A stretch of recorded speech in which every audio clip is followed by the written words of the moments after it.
ইয়ো WhatsApp guys, সবাই কেমন আছো? আজ আমরা চেষ্টা করবো নো ম্যাচে কীভাবে জোন পুশ দিয়ে বুইয়া করা যায়। তোমরা বিআর অথবা সিএস র্যাঙ্কে জোন পুশ দিয়ে বুইয়া করার চেষ্টা করেছো কোনো ক্যারেক্টার ইউজ করে। সিএসও তো ক্যারেক্টার ছাড়া হয় না, কিন্তু আমি নো ম্যাচে কোনো হাবি জাবি দুও সিঙ্গেল পার্টি আমি এটা চেষ্টা করবো। আজ দেখা যাক আমরা কিছু পারি বা না পারি। আর তোমরা যারা আমাদের ইউটিউব চ্যানেল এবং ফেসবুক পেজ ফলো জানি তারা পেজটা ফলো করে দিও। চলো হাজারে পেছাল বাদ দিয়ে যারা আমাদের ভিডিও করি, প্রথমেই আমাদের জোন পুশ করতে হলে কিছু ক্যারেক্টার প্রয়োজন হবে। সেই ক্যারেক্টারগুলো আমাদের দেখে নেওয়া যাক। আমাদের ক্যারেক্টারগুলো হলো এইগুলো। চলো আমি আরও একটু বিস্তারিতভাবে বুঝি। আমাদের ক্যারেক্টারে গেলে প্রথমে আমাদের লাগবে লিও ক্যারেক্টার। কোথায়? এই তো আমাদের লিও ক্যারেক্টারটা আছে এই জায়গায়। আমাদের লিও ক্যারেক্টারের কাজ আপনারা হচ্ছে মোটামুটি সবাই জানি এসপি প্রদান করে, মানে ড্যামেজ হলে। তারপরে অলিভিয়া, এই কেসটা আমাদের জোনে হলো ড্যামেজ খুবই কম কাটবে আমাদের। ধরা যায় 25% ড্যামেজ আমাদের করবে। আর দিমিত্রি কাজটা আপনারা আমাদের চাইতে ভালোই বোঝেন। আর আমরা বোন ফায়ার ইউজ করবো ইপির জন্য, কারণ ইপি ছাড়া জোন পুশ দেওয়া প্রায় অসম্ভব মতো।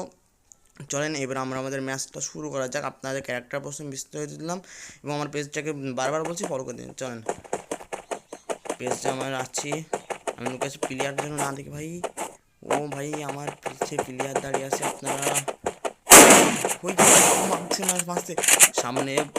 ভাই তোর পাশ আসছি, সার ভাই সার।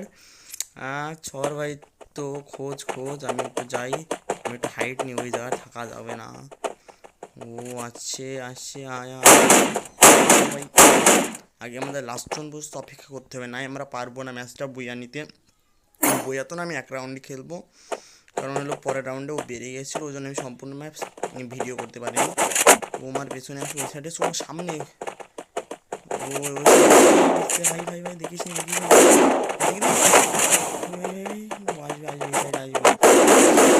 আসবে লাখটা কি আমাদের লাখ আছে আমার সাথে, প্রায় ছোটো হয়ে গেছে আমাদের প্রায়, কিন্তু কষ্ট করে আসছে ভাই। আমরা দিমিত্রিটা অন করলাম। ও ভাই আমার বিনা মেডি করে এই ম্যাচটা